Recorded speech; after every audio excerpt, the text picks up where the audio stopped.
বেজে 5 মিনিট। রোজকারের মতো আজও আমার ঘুমটা ভয়ঙ্করভাবেই ভেঙেছে। গত 2 বছর যাবৎ একটা স্বপ্ন কিভাবে দেখে, তাও যে স্বপ্নের কোনো মানেই নেই। স্বপ্নে আমি একটা তেলচিত্র দেখতে পাই, সেটা কোনো ভয়ের বিষয় না, কিন্তু বিষয়টা হলো যখনই দেখি তখনই আমি ঘুমের মধ্যে অসুস্থ হয়ে যাই। ঘরের ড্রিম লাইটটা নষ্ট হয়ে গেছে সকালেই। জানালা পর্দা ভেদ করে চাঁদের ফিনফিনে আলো এসে মুখ থুবড়ে পড়ছে রুমে। যদিও গ্রীষ্মকাল, কালবৈশাখী ঝড়ের জন্য হালকা শীত লাগছে শরীরে। বিরক্তিতে মাথার চুলগুলো টেনে ফোনটা হাতের ডায়ালে রাখা নাম্বারটা কল করলাম। প্রথমবার রিং হয়ে কেটে যাওয়ার পর দ্বিতীয়বার কলটা রিসিভ করে ঘুমো ঘুমো কণ্ঠে জবাব দিল রিয়া। হ্যালো, কে বলছেন? আরে, নাম্বারটা দেখতে পাচ্ছিস না? ওহ, তুই বল, কি বলবি? কাল এক্সিবিশনে যাবি তো? তুই এই মধ্যরাতে আমাকে কল করে এই কথা জিজ্ঞেস করছিস? এটা বলার জন্য কল করছিস? হ্যাঁ তো। হ্যাঁ তো মানে কি? শাহেদের সাথে একটু আগেই কথা শেষ করে সবে ঘুমাতে গেলাম, অমনি তো সহ্য হলো না তো। শাহেদ? শাহেদের সাথে তোর কিসের কথা? আচ্ছা বাদ দে, যাবি কিনা বল। যাব। এবার দয়া করে ফোনটা রাখ মা। বাই দ্য ওয়ে, তুই কি আবার ওই স্বপ্ন দেখেছিস? হ্যাঁ রে। আচ্ছা ভাই, কাল কথা হবে। বাই। মন খারাপটা এবার পুরোই জেঁকে বসলো। চুপচাপ হাঁটুতে ভর করে বসে রইলাম বিছানায়। আমি মাহি, ইন্টার সেকেন্ড ইয়ারে পড়ি। বাবা মা দুজনেই বিদেশে পাড়ি দিয়েছে।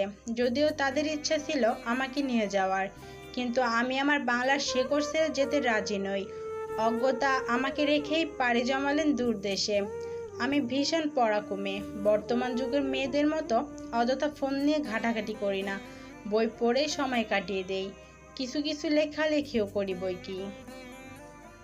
বিছানা থেকে উঠে বুক সেলফ থেকে হুমায়ুন আহমেদের একটা বই হাতে নিয়ে ফ্লোরে বসে পড়তে আরম্ভ করলাম। পড়তে পড়তেই ঘুমিয়ে গেলাম। সকালে সূর্য উঁকি দিতেই ঘুম ভেঙে গেল। সূর্য এখনো পুরোপুরি ওঠেনি। আজানের শব্দ কানে আসতেই আজানের জবাব দিয়ে ওয়াশরুমে গিয়ে অজু করলাম। নামাজ পড়ে কোরআন শরীফ পড়ছি, এমন সময় ফোনটা বেজে উঠল।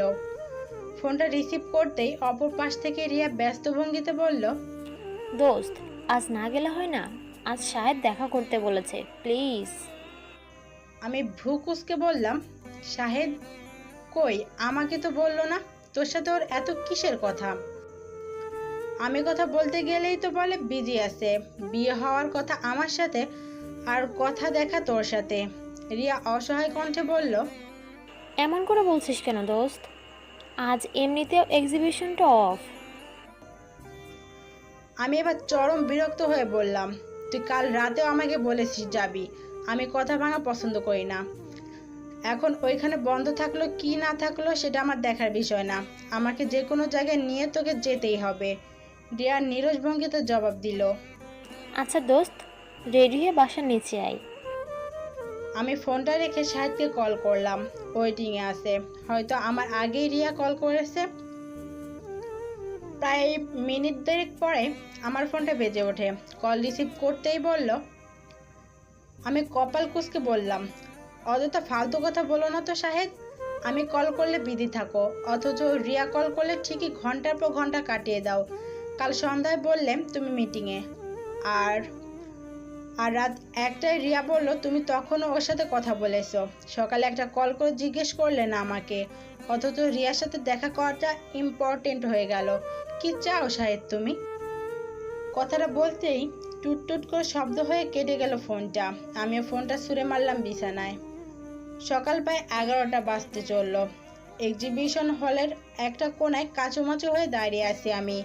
বুকের মধ্যে মনে হচ্ছে কেউ হাতুড়ে পিটিয়ে যাচ্ছে। সকালে শাহেদের সাথে রাগ করে কিছুই খাওয়া হয়নি। এত মানুষের ভিড়ে গরমটা যেন আরো মাথা চাড়া দিয়ে উঠছে। তার উপর এখানে কোনো তেলচিত্র নেই। রাগে দুঃখে এখন মরার অবস্থা হয়েছে। কিন্তু শেষ মুহূর্তে রিয়ার প্রচেষ্টায় তেলচিত্র পেয়েই গেলাম।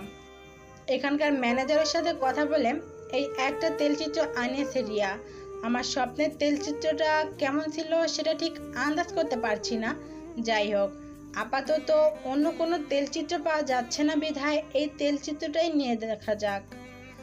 বাসায় গিয়ে ফ্রেশ হয়ে তেলচিত্রটা চোখের সামনেই টাঙিয়ে দিলাম। তেলচিত্রতে একটা ছেলের আবছা ছবি, তবে চেহারাটা কেমন সেটা আন্দাজ করা যাচ্ছে না। এই বাড়িতে আমি একাই থাকি, তবে মাঝে মধ্যে রিয়া এসেও থাকে। সন্ধ্যার দিকে মাগরিবের নামাজ পড়ে বুক সেলফের কাছে গিয়ে বইয়ে হাত দিতেই কে একজন খুক খুক করে কেসে উঠল। প্রথমে মনের ভুল ভাবলেও পরবর্তীতে ঘটনা পুনরাবৃত্তি ঘটলো আবারও। শব্দটা ঠিক কোন দিক দিয়ে আসছে বোঝা যাচ্ছে না। কান খাড়া করে শুনতেই বিরক্তিকর ভাবে ফোনের রিং বেজে উঠল। বড় করে নিঃশ্বাস নিয়ে ফোনটা হাতে নিতেই দেখি শাহেদ কল করেছে। প্রচণ্ড বিরক্ত নিয়ে কলটা রিসিভ করে বললাম, দেখুন মিস্টার শাহেদ, আপনি আমাকে কোনো কল করবেন না।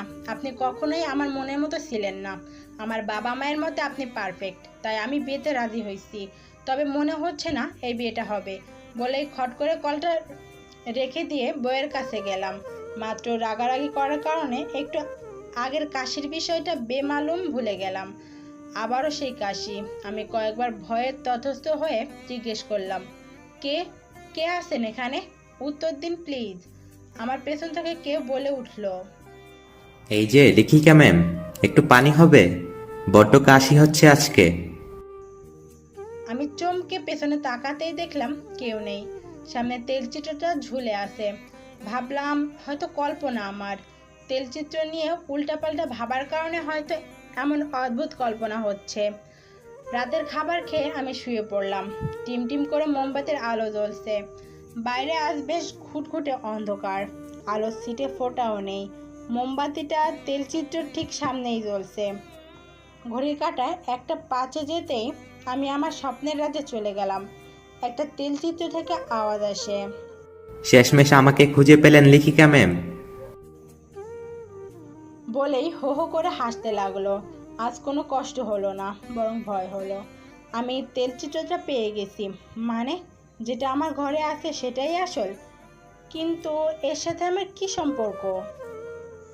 আমি মোমবাতিটা অনুসরণ করে সামনে এগিয়ে গেলাম। মোমবাতিটা প্রায় নিভু নিভু, এখনই নিভে যাবে। আমি তেলচিটের সামনে দাঁড়াতেই মোমবাতিটা নিভে গেল। কি এক অস্বস্তিকর ঘটনায় পড়লাম।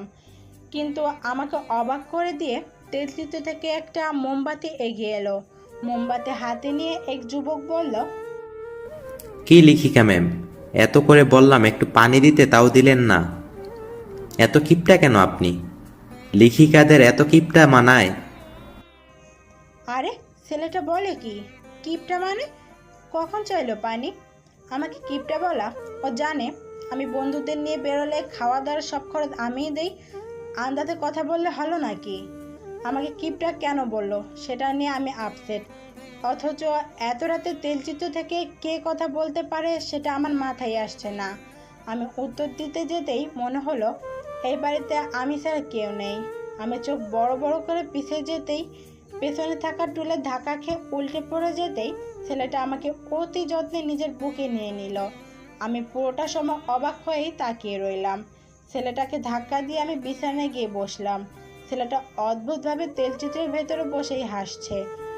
এত সুন্দর হাসি আমি কখনোই দেখিনি। মোমবাতির লাল আলোয় আরও নেশাতুর লাগছে।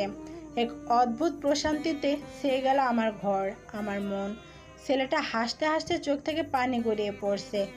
তবুও ছেলেটা হাসছে, প্রাণ খুলে হাসছে। ছেলেটা হাসির শব্দে বেলকনির পাশেই থাকা কদম গাছের ডাল থেকে উড়ে গেল একজোড়া পেঁচা। বিছানায় মাথা ধরে বসে আছি। আমার হাত দুয়েক দূরেই লোকটা বসে আছে। কয়েকবার জিজ্ঞেস করেও তার নাম জানতে পারলাম না। একটা চাপা দীর্ঘশ্বাস ফেলে আমি আবারও জিজ্ঞেস করলাম, কে আপনি? দয়া করে বলুন না প্লিজ, কোথা থেকে এসেছেন?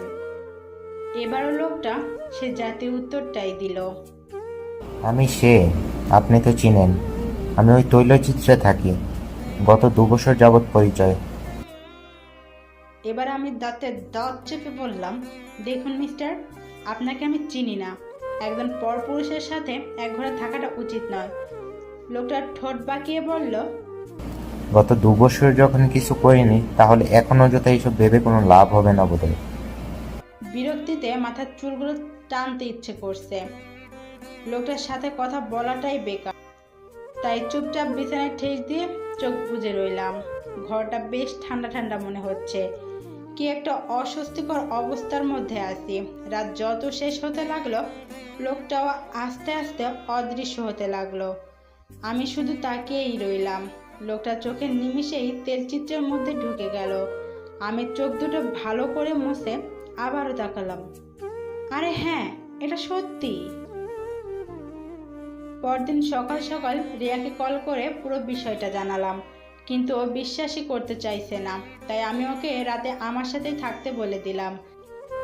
সারাদিনে বেশ কয়েকবারই তেলচিত্রের দিকে চোখ পড়ল, কিন্তু একটা বারের জন্য তেলচিত্রের সেই লোকটাকে দেখতে পেলাম না।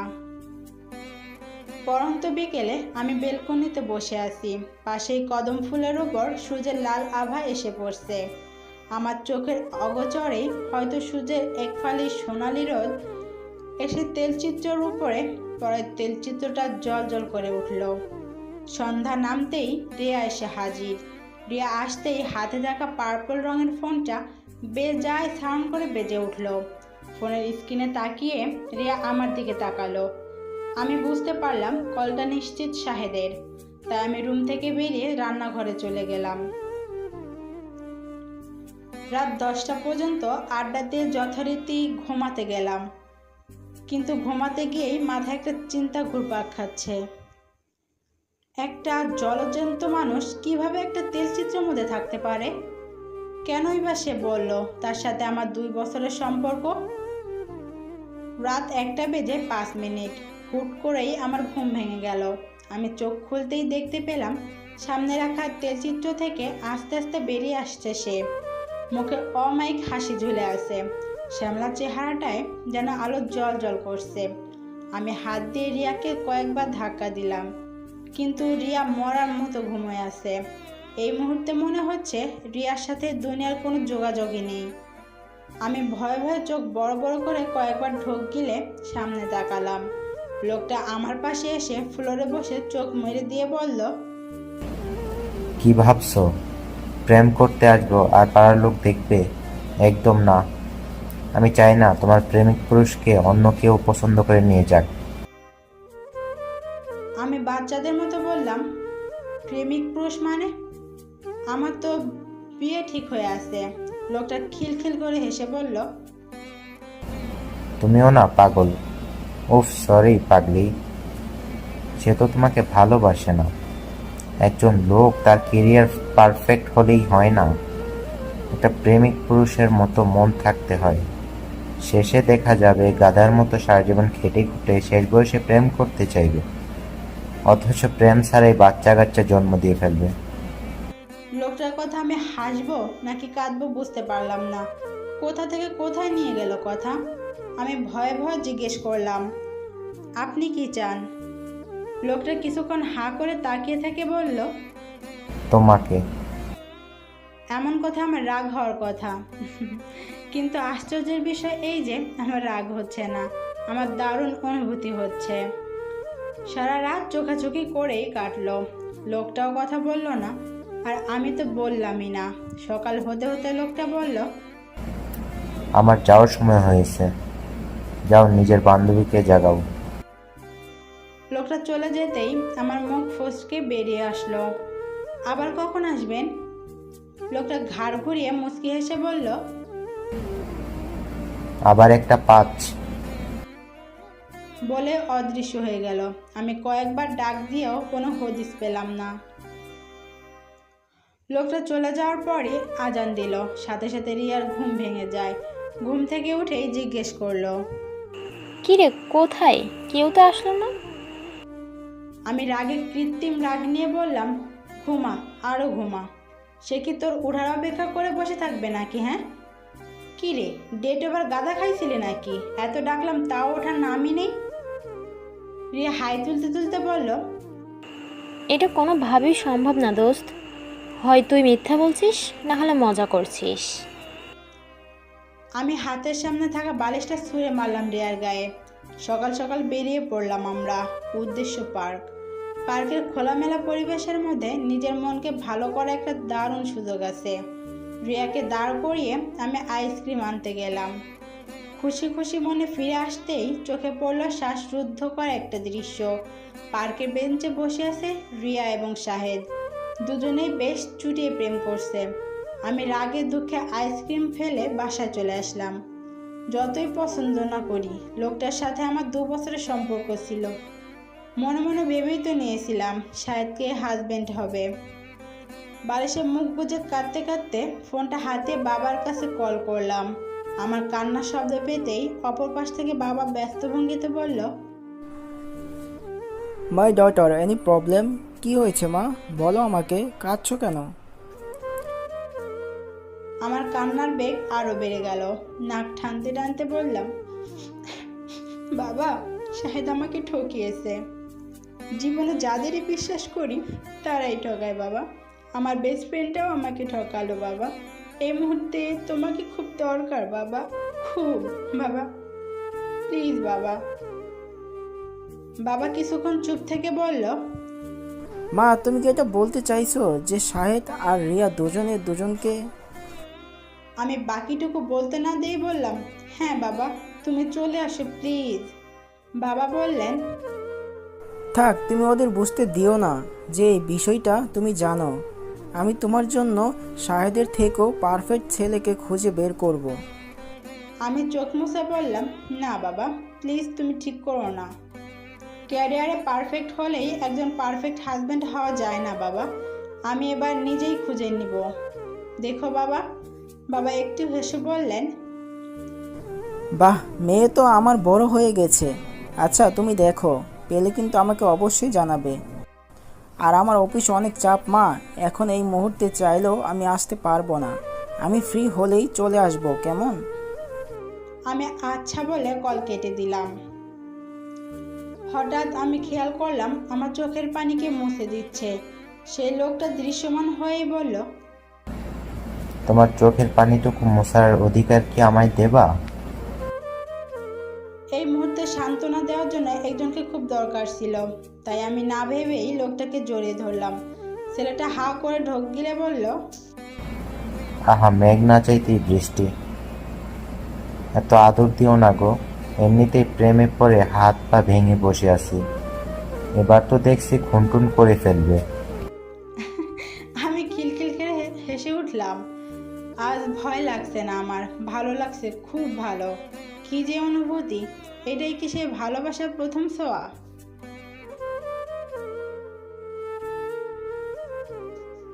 দুপুর হতেই রিয়া হন্তদন্ত হয়ে বাসায় ফিরল। এসে আমার খোঁজ করতে শুরু করলো। আমি রান্নাঘর থেকে আওয়াজ দিলাম, মরিনি, বেঁচে আছি, যাও বাসায় যাও। রিয়া যেন আকাশ থেকে পড়লো। অবাক হয়ে কিছু বলতে যাবে, ঠিক তখনই থামিয়ে দিয়ে বললাম, কিছু বলতে হবে না রিয়া, যা দোস্ত, বাসায় যা। রিয়া অসহায় সুরে বলল, দেখ দোস্ত, আজ থাকি না, ওই তলচিত্র নাকি, ওইটা দেখবো প্লিজ। আমি ওকে আবারও থামিয়ে দিয়ে বললাম, সরি দোস্ত, আমি একাই থাকতে পারবো। আর তেলচিত্রের বিষয়টা নিশ্চিত আমার মনের ভুল। রিয়াকে গাড়িতে উঠিয়ে দিয়ে বড় একটা নিঃশ্বাস নিলাম। রুমে আসতেই শুনতে পেলাম কে যেন গুনগুনে গান গাইছে। আমি উকি দিতেই দেখি লোকটা আমার ঘর গোছাচ্ছে আর গুনগুন করে গান গাইছে। তোমার নামের রোদ্দুরে আমি ডুবেছি সমুদ্রে, জানি না যাব কদ্দূরে এখনো। আমার পোড়া কপালে আর আমার সন্ধ্যা সকালে তুমি কেন এলে জানি না এখনো। ফন্দিয়াতে মন পালাবার, বন্দি আছে কাছে সে তোমার। যদি সত্যি জানতে চাও তোমাকে চাই, তোমাকে চাই। যদি মিথ্যে মানতে চাও তোমাকেই চাই। হলো শুরু 7 দিনে এই খেলাধুলো রাত দিনে, জানি বারণ করার সাধ্য নেই আর আমার। তোমার নামের মন্দিরে আর তোমার নামের মসজিদে আমি কথা দিয়ে এসেছি বারে বার।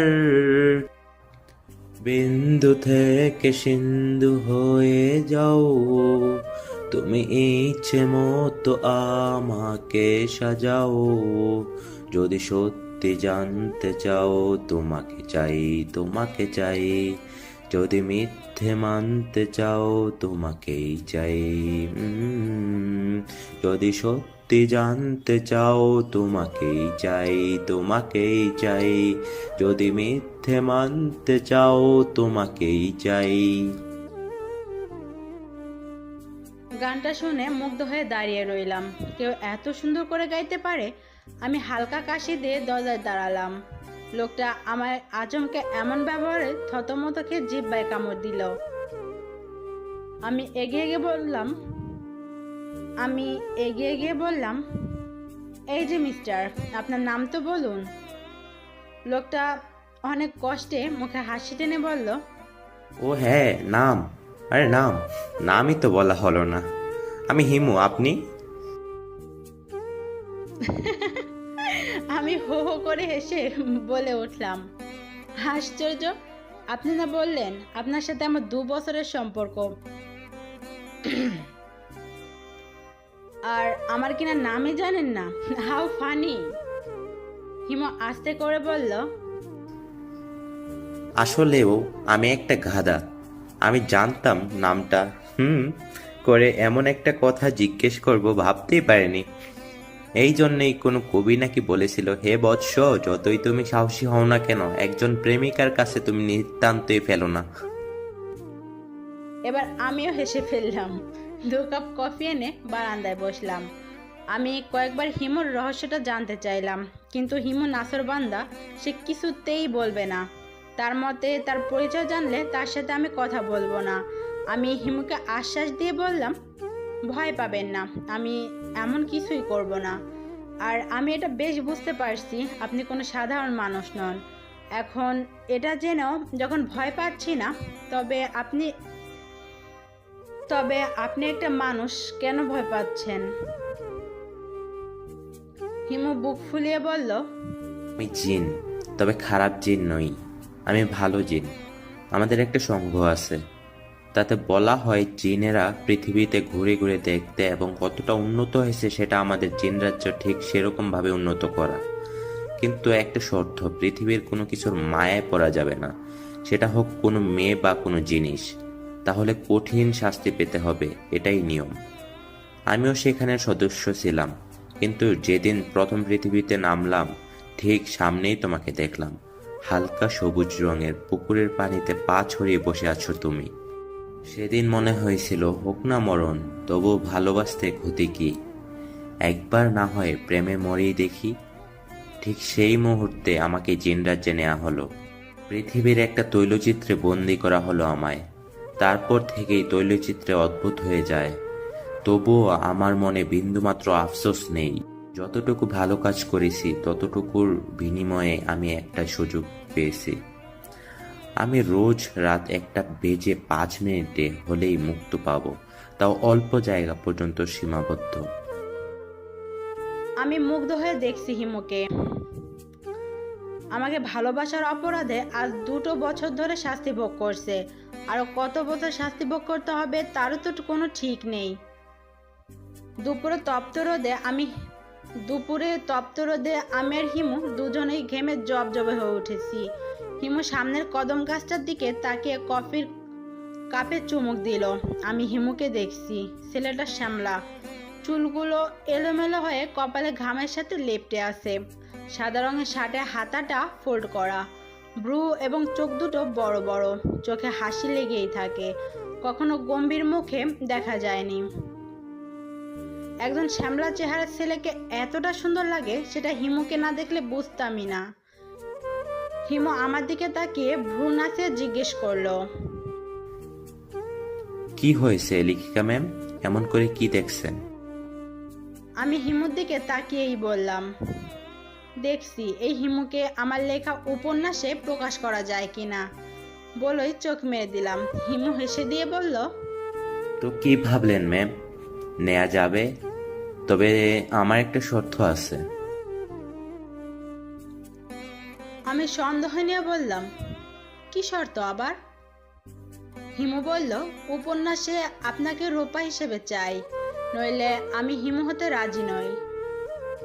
আমি আমার রূপাকে ছাড়া বিখ্যাত হতে রাজি নই। সন্ধ্যায় বাসায় কলিং বেলে আওয়াজ পেতেই দরজা খুললাম।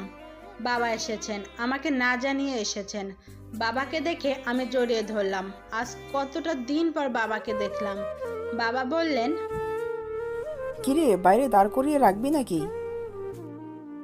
আমি হালকা হেসে বাবাকে ভেতরে নিয়ে আসলাম। বাবা এসে সোজা আমার রুমে ঢুকলেন, কিন্তু সেই মুহূর্তে হিমুও রুমের মধ্যে ছিল। আমি হিমুকে দেখে চোখ বড় বড় করে বাবাকে ঘুরিয়ে বললাম, বাবা বাবা দাঁড়াও, দেখি তোমার কপালে কি। এই তো 1 মিনিট। আহা যাও না। বাবা ব্রুকুসকে বললেন। কাকে যেতে বলছিস? আমি জিহ্বায় কামড় দিয়ে বললাম, ওই মশা বাবা, মশা। আসলে বাসায় খুব মশা হয়েছে বাবা। ততক্ষণে হিমু তৈলচিত্রের ভিতরে ঢুকে গেছে। বাবা সোজা গেলেন তেলচিত্রের সামনে, গিয়ে হিমুকে দেখতে লাগলেন। হিমুকে স্পষ্ট দেখা যাচ্ছে, হাসি মুখে একদিকে তাকিয়ে আছে। বাবা খুঁটিয়ে খুঁটিয়ে দেখে বললেন, কিরে, এই ছোকরাটা আবার কে? কার তৈরি চিত্র আঁকিয়েছে? আমি কোনোভাবে হাসি আটকে রেখে বললাম, আহা বাবা তুমিও না, এক্সিবিশনে গিয়েছিলাম, একটাই তেলচিত্র পেলাম, নিয়ে আসলাম। বাবা আমার দিকে তাকিয়ে আছে। আমি হিমুর দিকে তাকাতেই হিমু চোখ মেরে দিল। বাবা তাকাতেই আবার হিমু সোজা হয়ে দাঁড়ালো। কিন্তু ঝামেলা হলো একদিকে। প্রথমে হিমু চুলে হাত দিয়েছিল, এবার হাত নিচে নামিয়ে রেখেছে। বাবা অবাক হয়ে জিজ্ঞেস করলো, এই, এটা কি নাড়াচড়া করে নাকি রে? এটা দেখলাম মাথায় হাত দেওয়া, এখন দেখি নিচে হাত। আমি বললাম, কি বলছো তুমি বাবা আবোল তাবোল? ঠিকই তো আছে, তুমি জার্নি করে এসেছো তাই ভুলভাল দেখছো। চলো ফ্রেশ হও, কিছু খেয়ে তারপর না হয় আবার দেখবে, চলো। সেদিন রাতে আর বাবা আমার রুমে আসলো না। হিমু তৈলচিত্র থেকে বের হয়ে সারা রুমে নাচানাচি করছে। আমি ফট করে জিজ্ঞেস করলাম, আপনি না বললেন রাতে বের হতে পারেন শুধু, এখন বের হলেন কিভাবে? হিমু বুকে হাত দিয়ে বিছানা ধপাস করে চিত হয়ে শুয়ে বলল, সবই আপনার ভালোবাসার প্রভাব ম্যাম। বেশি বেশি ভালোবাসুন, দেখবেন পুরো সময়টাই থাকতে পারবো। আমি হেসে ঘর গোছাতে ব্যস্ত হয়ে পড়লাম। হঠাৎ ফোন বেজে উঠল। স্ক্রিনে শাহেদের ফোন নাম্বার দেখেই হিমু ফোনটা ছিনিয়ে নিল। কলটা রিসিভ করে লাউড স্পিকারে দিয়ে চুপ করে রইল। শাহেদ ফুপিয়ে ফুপিয়ে কান্না করছে। আমি বেশ বুঝতে পারছি এটা নাটক ছাড়া আর কিছুই নয়। ফোনের অপর পাশ থেকে শাহেদ কথা বলছে। মাহি প্লিজ আমার সাথে কথা বলো, আমি ভুল করেছি মাহি, আমাকে একটা সুযোগ দাও, এতটা ভালোবাসা দিব কখনো ভুলতে পারবে না মাহি। আমি রিয়ার ফাঁদে পড়েছিলাম মাহি, আমি আর থাকতে পারছি না তোমাকে ছাড়া। আমি তোমার বাবার সাথে কথা বলে 1 সপ্তাহের মধ্যেই তোমাকে বিয়ে করব, দেখো। আমি বিরক্ত হয়ে বললাম, সুযোগ সবসময় আসে না মিস্টার শাহেদ। আমি একজনকে ভালোবাসি, সো আমার পক্ষে আপনাকে বিয়ে করা সম্ভব নয়। আর আমার বাবার সাথে আপনি বিয়ের বিষয়ে কথা বললে আমার থেকে খারাপ কেউ হবে না। শাহেদ আবার রিকোয়েস্ট করা শুরু করলো। আমি জানি তুমি আমাকে ছাড়া কাউকে ভালোবাসতে পারো না, তুমি অভিমান করে বলছো তাই না? এবার আমাকে কথা বলতে না দিয়ে হিমু নিজেই বলল, কে রে শালা তুই? মাহি তোর এক্স ছিল? এক্স হওয়ার পর সবাই ভাই বোন হয়ে যায়, এটাই নিয়ম। সেই হিসেবে তুই আমার শালাবাবু হবি, আর অন্য কাউকে ভালোবাসতে পারবে না কেন? তুই কি সিলগালা করে রেখেছিস নাকি রে? ফের এইসব শান্তি মার্কার কথা বললে জিন রাজ্যের সব থেকে বদপরির সাথে বিয়ে দিয়ে দিব, তখন বুঝবি ভালোবাসা কাকে বলে। বলেই কল কেটে দিল। প্রায় মিনিট 5 পর আমার রুমের দরজায় টোকা পড়ল। আমি দরজা খুলতেই দেখি বাবা দাঁড়িয়ে আছেন, কপালে চিন্তার ভাঁজ। আমাকে কিছু জিজ্ঞেস না করেই বাবা বিছানায় গিয়ে বসলো। পুরো ঘরে একবার চোখ বুলিয়ে জিজ্ঞেস করলো, শাহেদ ফোন করেছিল। আমার মেজাজটাই গরম হয়ে গেল। আমি কথা বলতে যেতেই বাবা আমাকে থামিয়ে বলল, শাহেদ বলল তোর রুমে কোনো ছেলে আছে, ছেলেটা নাকি শাহেদকে যা তা বাসা বলেছে, আর এটাও বলল সেই ছেলেটাকে নাকি তুই ভালোবাসিস। যাক মানলাম, কিন্তু এত রাতে একটা ছেলে তোর রুমে কেন থাকবে? আমি থতমত খেয়ে বললাম, আমি মানছি বাবা, শায়দ এসব বলেছে, কিন্তু আমার রুমে কোনো ছেলে নেই, তুমি খুদে দেখতে পারো। আমি শাহেদকে দূরে সরানোর জন্য ভয়েস অ্যাপ চালু করে ছেলে কণ্ঠে কথা বলেছি। বাবা আমার ঘরটা ঘুরে ঘুরে দেখার পরেও যখন কোনো ছেলেকে পেল না, তখন দরজা দিয়ে বেরিয়ে যেতে যেতে বলল, আগামী 2 মাস আমি এখানেই থাকবো, 2 মাস পরে তোর মা আসবে। শাহেদের সাথে 2 মাস পরে তোর বিয়ে। শাহেদ কল করলে ভালোভাবে কথা বলবি। এটা আমার আদেশ নয়, এটা তোর মায়ের আদেশ। তোর মায়ের মতো শাহেদকে তুই সময় দিচ্ছিস না, তাই শাহেদ রিয়ার সাথে কথা বলে। আমি হাঁ করে দাঁড়িয়ে রইলাম শুধু। কিছুক্ষণ পর মাথায় হাত দিয়ে বিছানায় বসে পড়লাম। হিমু ফুঁসতে ফুঁসতে আমার পাশে এসে বলল, ওই শালা সাহস তো কম না, আমি বলতে বারণ করলাম তাও কথা বলে ঠিক করে নিল। এখন আমার কি হবে লিখিকা ম্যাম? আমি ধমক দিয়ে বললাম, কি হবে আবার? তলচিত্রের মধ্যে বসে থাকবেন, ওই তলচিত্র নিয়েই বাসর ঘরে বসে থাকবো, কেমন? হিমু অবুঝের মতো বলল, কি বলো এইসব? এত সানটে আমি খেতে পারবো না, সোজা বলে দিলাম। সেদিন রাতে দুজনেই চুপচাপ বসে রইলাম। পরের দিন আবারও রিয়া আসলো। অবশ্য কালকের ছেলে কণ্ঠের ব্যাপারটা রিয়ার কানেও পৌঁছে গেছে। চেহারায় দুঃখী দুঃখী ভাব। আমি ঠোঁট বাঁকিয়ে বললাম, কি রে, এমন মুখটা এতিমের মতো করে আসিস কেন? রিয়া দীর্ঘশ্বাস ফেলে বলল, আর বলিস না দোস্ত, দুনিয়ায় সবাই বেইমান, এমনকি কাছের মানুষটিও বেইমান। আমি হো হো করে হেসে বললাম, অবশেষে বুঝতে পারলি দোস্ত, যখন তুই আর শাহেদ আমার সাথে বেইমানি করেছিলি তখন আমার অবস্থা আরো খারাপ হয়েছিল। রিয়া আমাকে জড়িয়ে ধরে বলল, সরি রে বনু, আমাকে ক্ষমা কর। এর মধ্যে শাহেদ আসলো আমার রুমে। শাহেদ রিয়ার দিকে একবার তাকিয়ে বলল, মাহি, চলো ঘুরতে বের হব। আমি চোখটা ঘুরিয়ে বললাম, এক আকাশ ভালোবাসা দেওয়ার পরেও যদি তার অন্যের প্রতি থাকে ঝোঁক, অন্তত সে আমার না হোক। শাহেদ আমার হাতটা টেনে ধরলো। আমি ছাড়ানোর চেষ্টা করতেই আমাকে কষিয়ে একটা চড় মেরে দেয় শাহেদ। আমি ক্রুদ্ধ দৃষ্টিতে তাকিয়ে বললাম, কাজটা ভালো করলেন না মিস্টার শাহেদ, পস্তাতে হবে, খুব বেশি পস্তাতে হবে আপনাকে। আমি তলচিত্রের দিকে তাকিয়ে দেখলাম তলচিত্র দৃশ্যমান হচ্ছে, তার মানে হিমু এখনই বের হবে।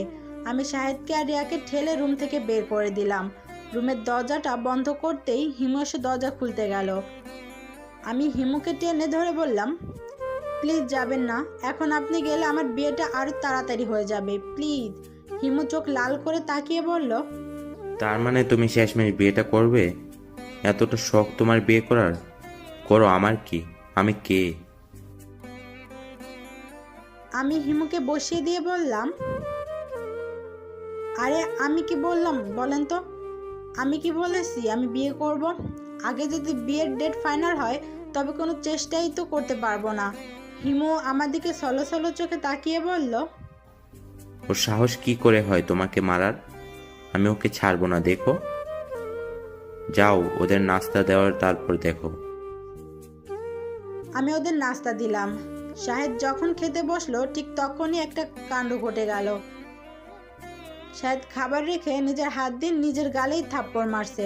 যতই হাত থামানোর চেষ্টা করতে লাগলো ততই থাপ্পড় জোরে জোরে পড়তে লাগলো। আব্বু সামনে বসেই বলল, কি হচ্ছে শাহেদ, এসব কি? মারছো কেন নিজেকে এভাবে? রিয়া তো শাহেদের সাথে রাগ করে কথাই বলছে না ভালো করে। আমি পেছনে বসে হাসতে হাসতে শেষ। বেশ বুঝতে পারছি কাজটা কার। রুমের দিকে তাকাতেই দেখি হিমু দরজায় ঠেস দিয়ে পায়ের উপর পা তুলে দাঁড়িয়ে দাঁড়িয়ে হাসছে। আমি তাকাতেই একটা চোখ মেরে দিলাম। আমি হো হো করে হেসে দিলাম। বাবা চোখ উঠিয়ে বলল, কি হয়েছে, হাসছো কেন তুমি? আমি সুযোগ পেয়েই বললাম, বাবা এই হলো তোমার পারফেক্ট ছেলে, যে নিজের হাতকেই কন্ট্রোল করতে পারে না, যেখানে সেখানে বসে থাপ্পড় মারতে পারে, সে পারফেক্ট হয় কিভাবে বাবা? বলে হাসতে হাসতে রুমে চলে গেলাম। শাহেদ দৌড়ে বাড়ি থেকে বের হয়ে গাড়িতে বসলো, তাও থাপ্পড় কমছে না। শেষমেশ রিয়াকে বলল ড্রাইভ করে শাহেদকে বাসায় পৌঁছে দিতে। অজ্ঞতা রিয়া রাজিও হয়ে গেল। আমি আর হিমু বেলকনিতে বসে দেখতে দেখতে হাসতে হাসতে লুটিয়ে পড়লাম। ব্যাটা এমনভাবে দগ্ধ হবে বুঝতেও পারিনি। রুম থেকে ফোনে আওয়াজ আসছে। রুমে গিয়ে কল রিসিভ করে দেখলাম কলেজের প্রফেসর কল করেছে। জিজ্ঞেস করতেই বললেন আগামীকাল শিক্ষা সফরে যেতে হবে। আমি দ্বিধা নিয়েই বলে দিলাম যাব। হিমুকে দেখতেই মনে পড়লো 2 দিন হিমুকে ছেড়ে থাকতে হবে। হিমুকে বলতেই বলল, সমস্যা নেই ম্যাম, সব সমস্যার সমাধান আমার কাছে আছে।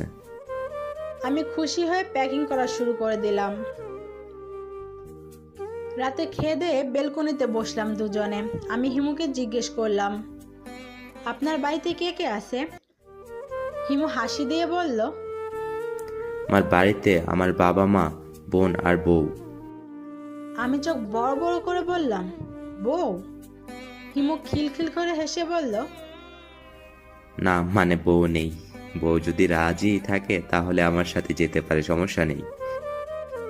আমি লজ্জা পেয়ে বললাম, কি যে বলেন, আমি এমন করে কেন যাব? আমার ইচ্ছে আমি জাঁকজমক করে বিয়ে করব।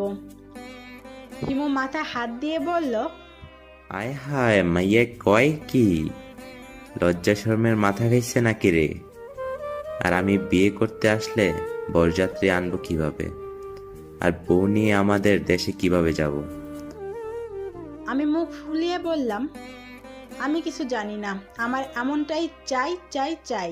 হিমু বড় করে নিঃশ্বাস নিয়ে বলল, আচ্ছা দেখা যাক ম্যাডাম, আমাদের দেশে যাবে। আমি অবাক হয়ে বললাম, আপনাদের দেশে? হ্যাঁ চলো না। কিন্তু কোনো কিন্তু নয় ম্যাডাম। আব্বু কিছু বলবে না? আমরা কি বলে যাব বোকা? কিন্তু আমার ভয় করছে। ভয় কেন করবে? আমি আছি না? আমাকে বিশ্বাস করো না? এখন তো যেতে পারবো না, কালকে শিক্ষা সফর আছে। যদি তুমি বলো তবে আমি কিন্তু কালকেই প্রোগ্রামটা বাদ করে দিতে পারি। কিভাবে? সেটা পরে দেখা যাবে, আগে বলো তুমি রাজি কিনা। কতক্ষণে ফিরতে পারবো? তা তো জানি না। আব্বু চিন্তা করবে। আরে চলো, দরকার হলে ওনার ওই 2 দিনের স্মৃতিগুলো ভুলিয়ে দিব। আচ্ছা। সত্যি? হুম। আমি তৈলচিত্রটা হাতে নিয়ে বেলকনিতে দাঁড়ালাম। হঠাৎ দেখি আমি উঠছি। এখান থেকে পুরো শহরটা দেখা যাচ্ছে। এত সুন্দর দৃশ্য আমি আগে কখনো দেখিনি। মনে হচ্ছে মুখ বাঁকিয়ে রাখা চাঁদটার খুব কাছে চলে যাচ্ছি। নিজে তাকাতেই ভয় বুকটা কেঁপে ওঠে। হিমু আমাকে শক্ত করে জড়িয়ে ধরলো। রওনা দিলাম অজানা একটা জায়গার উদ্দেশ্যে। চাঁদের আলোয় হিমু মুখটা জলজল করছে। শ্যামলা হওয়া সত্ত্বেও এত সুন্দর মানুষ আমি কখনো দেখিনি। ওহ, ও তো মানুষ নয়, জিন। প্রায় অনেকক্ষণ ওড়ার পর এর শান্ত স্নিগ্ধ বাতাসে আমার ঘুম পেয়ে গেল, কিন্তু ভয়ে ঘুম হচ্ছে না। যদি হিমু নিচে ফেলে দেয়? হঠাৎ হিমু বলে ওঠে, পাগল নাকি তুমি? তুমি ঘুমাবে আর আমি তোমাকে ফেলে দিব? ফেলে দেওয়ার জন্য ঘুম লাগে বুঝি? তোমাকে এখন এমনিতে ফেললে কিছু করতে পারবা না। ঘুমাও তুমি। কাছাকাছি চলে আসলে তোমাকে আমি ডাক দেব, কেমন? আমি জিহ্বায় কামড় দিয়ে মাথা নাড়ালাম, কিন্তু দাঁড়িয়ে ঘুমানো অসম্ভব। সাথে সাথেই হিমু আমাকে কোলে তুলে নিয়ে বলল, ঘুমাও। এই প্রথম আমি কারো কোলে উঠলাম। লজ্জায় মনে হচ্ছে মাটি ফাঁক করে নিচে ঢুকে যাই। ওহ, এখানে তো আবার মাটি নেই। হিমু আমার মুখে ফু দিতেই আমি গভীর ঘুমে তলিয়ে গেলাম। প্রায় ঘন্টাখানেক পর হিমু আরেকবার আমার মুখে ফু দিল। এবার আমি জেগে গেলাম। থতমত খেয়ে বললাম, আমরা এসে গেছি। কোথায় দেখি আমি? আমাকে নামান। হিমু চোখ রাঙিয়ে বলল, আহা একটু চুপ থাকো না। সাগর দেখছো কখনো? দেখো আকাশ থেকে সাগরটা কেমন অদ্ভুত লাগে। আমি সোজা নিচে তাকালাম, সাগরের উপর থেকে উড়ে যাচ্ছি। এত সুন্দর দৃশ্য আমি এর আগে কখনো দেখিনি। হিমু বলল, এই সাগরের পরেই আমরা পৌঁছে যাব, ঠিক আছে? আমি জানিয়ে দিয়েছি আগেই, সবাই আমাদের জন্য অপেক্ষা করছে। আমি ঠিকঠাক হয়ে দাঁড়িয়ে পড়লাম। হিমু হাত ঝাঁকাতে ঝাঁকাতে বলল, এত ভারী কেন তুমি? বাবা গো, সেই কখন থেকে এভাবে ধরেছিলাম, হাত অবশ হয়ে গেছে আমার। আমি অসহায় লোক নিয়ে বললাম, সত্যি আমি অনেক ভারী, আমি তো কোলে নিতে বলিনি আপনাকে। হিমু মুচকি হেসে বলল, হয়েছে হয়েছে, এবার সামনে দেখো। আমি সামনে তাকালাম, আস্তে আস্তে নিচে নামছি সোজা। চারদিক মরুভূমির মতো চেয়ে আছে, মাঝে মাঝে কিছু গাছপালা চোখে পড়ছে, ছোট ছোট কুঁড়ে ঘরের মতো ঝুপড়ি। মনে হচ্ছে অন্য দুনিয়ায় চলে এসেছি। আমাদের শহরটা ময়লা আবর্জনা সহ ধূলিবালিতে পূর্ণ, আর এই শহরটা বেশ অদ্ভুত, পরিষ্কার পরিচ্ছন্ন, কিছু জায়গায় মরুভূমি। আমার পাশেই সবুজ ফসলের ক্ষেত, গাছগুলোর মধ্যে বেশিরভাগ ফলের গাছ, প্রায় সব ধরনের ফলই রয়েছে। উপর থেকে স্পষ্ট দেখা যাচ্ছে কিছু লোক আমাদের ঠিক নিচে মাটিতে দাঁড়িয়ে আছে। আমি আর হিমু মাটিতে। আমার মাথা ভন ভন করতে লাগলো, প্রচন্ড ভারী হয়ে আসছে মাথাটা। লোকগুলো এগিয়ে এসে আমাকে দেখতে লাগলো। হিমু একগাল হেসে বলল, কিরে, কি খবর তোদের? প্রায় বছর দুয়েক পরে দেখা, তাই না? তাও তো মাহি রাজি না হলে আসতে পারতাম না। ওদের মধ্য থেকে একজন আমাকে জিজ্ঞেস করলো, ভাবি কেমন আছেন আপনি? আমি হিমুকে চিমটি কেটে বললাম, ভাবি বলছে মানে কি? আমাকে কিছু বলেন না।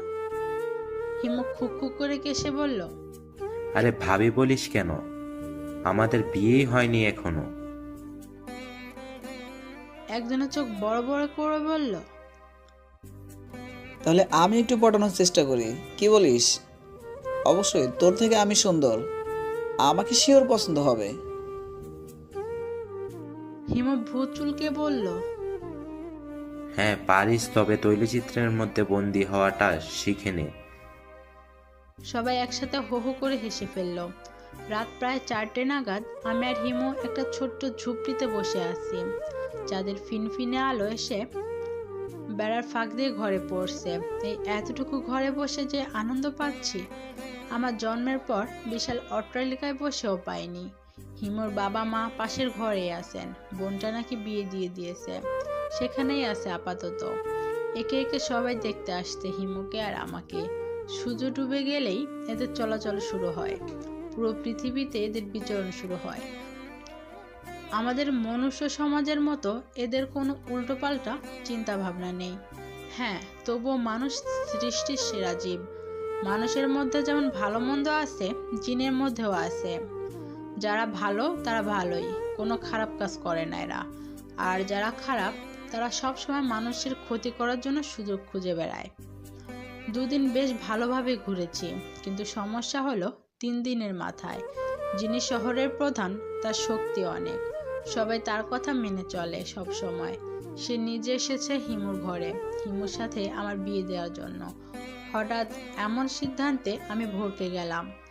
আমি হিমুর সাথে আলাদা কথা বলার জন্য সময় চাইলাম। দুজনেই একটা ক্ষেতের সামনে দাঁড়িয়ে আছি, দুজনেই চুপচাপ। ফসলে খেতে স্নিগ্ধ বাতাস এসে আমার কানে পাশে গুজে রাখা বাধ্য চুলগুলোকে অবাধ্য করে যাচ্ছে।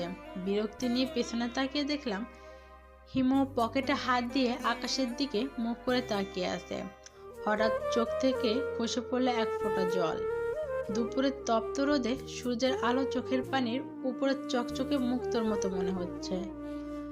আমি হিমুকে ভালোবাসি এটা ঠিক, কিন্তু বাবা মাকে না জানিয়ে বিয়ে করব, মন সায় দিচ্ছে না। মানুষ হলেও বলতে পারতাম, কিন্তু হিমু একজন জিন, এই সম্পর্কে কে মেনে নেবে আমার? হিমু আমার জন্য 2 বছর ধরে অনেক কষ্ট করছে, অনেক কষ্ট সহ্য করেছে, অনেক কষ্ট করে তৈলচিত্রের মধ্যে বন্দি ছিল। আমি ওকে কষ্ট দিব কিভাবে? আমি ওকে বিয়ে করলে ও পুরোপুরি মুক্তি পাবে। ঘাড় ঘুরিয়ে হিমুকে জিজ্ঞেস করলাম, কি করা উচিত আমার? হিমু আকাশের দিকে তাকিয়েই বলল, তোমার ইচ্ছে। তোমার মনের বিরুদ্ধে কিছুই করতে বলবো না আমি, কারণ ভালোবাসা জোর করে হয় না। আমি দীর্ঘশ্বাস ফেলে বললাম, বাবা মাকে মানিয়ে নিতে পারবেন? হিমু বলল, পারবো, কিন্তু তোমার এই বিয়েতে মত নেই। কালকেই আমরা চলে যাব, ঠিক আছে? বলেই আমার গাল দুটো টেনে দিয়ে বাইরের দিকে রওনা দিল। আমি হা করে তাকিয়ে আছি। বেশ কয়েকবার পেছন থেকে ডাক দেওয়ার পরে হিমু একবারের জন্য তাকালো না, কিন্তু কিছু দূর গিয়েই আবার ফিরে আসলো হিমু। আমার সামনে এসে বলল, মন খারাপ করো না, আমি একদম কষ্ট পাইনি।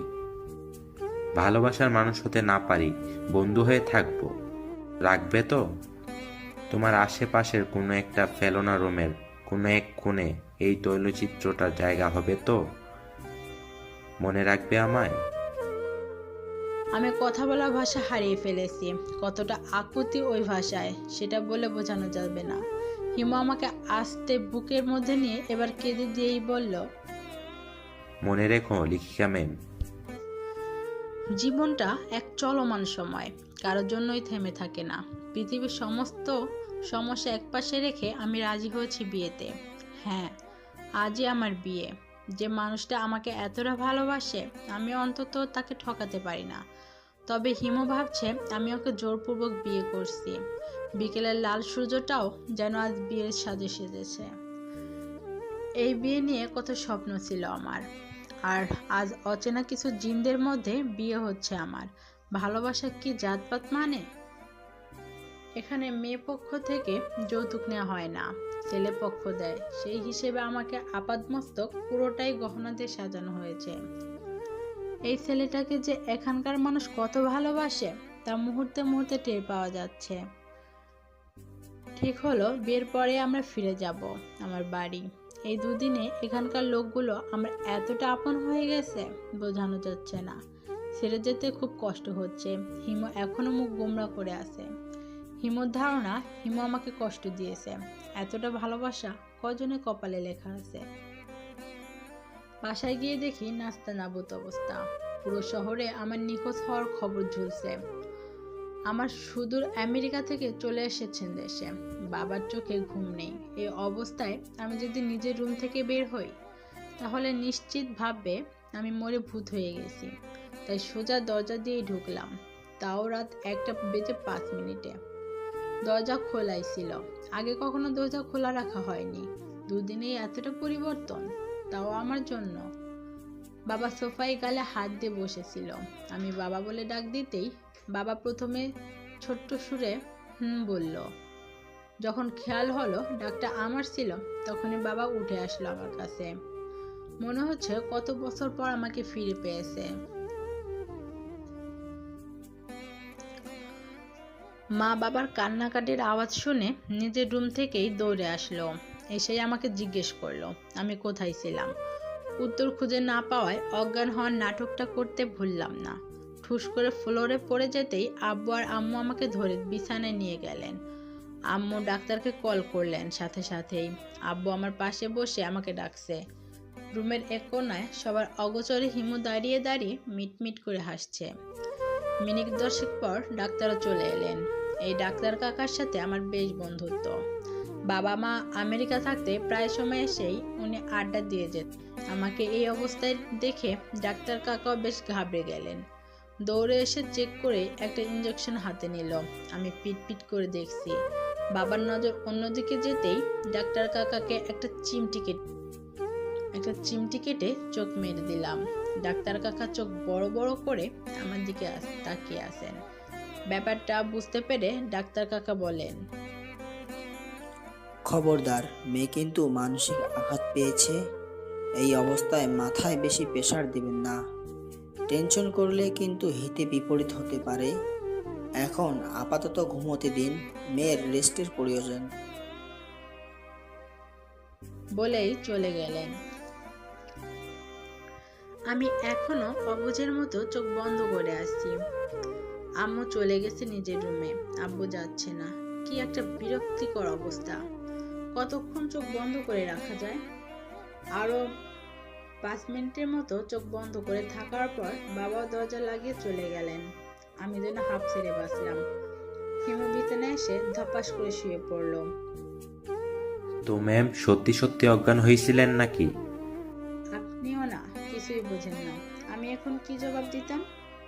ভালো তো ডাক্তার কাকা হেল্প করেছে।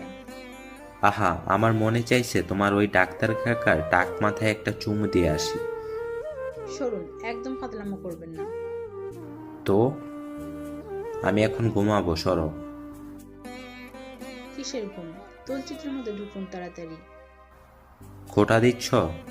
দিচ্ছ তো খোটা। উফ, আমি আবার কখন কোটা দিলাম? খোটা নয় তো কি?